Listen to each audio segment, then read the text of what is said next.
I will be talking about the struggle for immigrants to return to their homeland. Immigration is a big subject here in the US.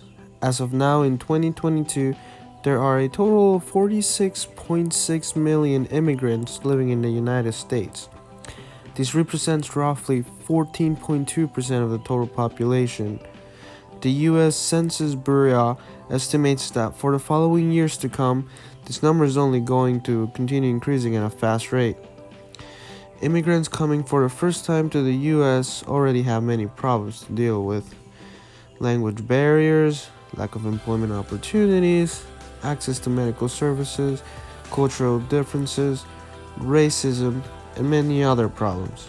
It is difficult for them to adapt to a new environment in which they are not used to living. What many don't see is that sometimes immigrants also face challenges when it comes to returning to their homeland.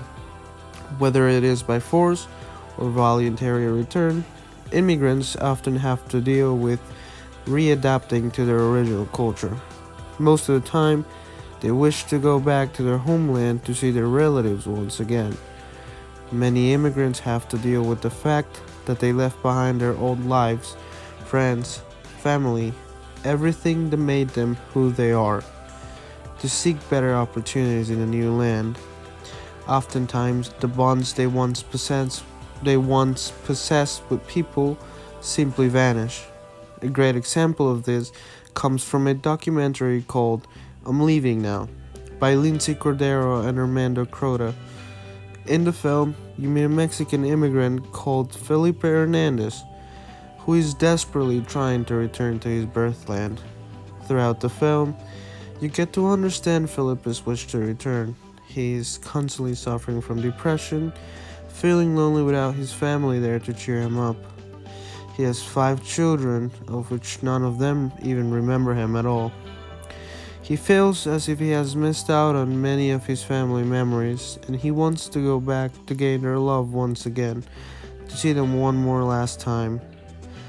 The main problem is that he has to pay off family debts, which keeps him stuck in the US for a couple of years before he can finally re-encounter with his family, even though he wasn't going to be remembered by them. I also decided to interview my dad.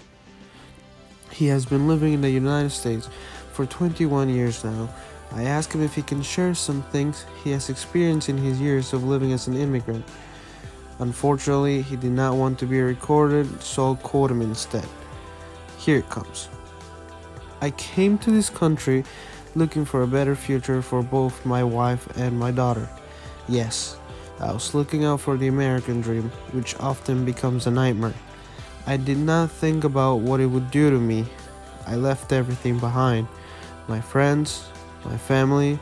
I didn't think it would be as painful as it is.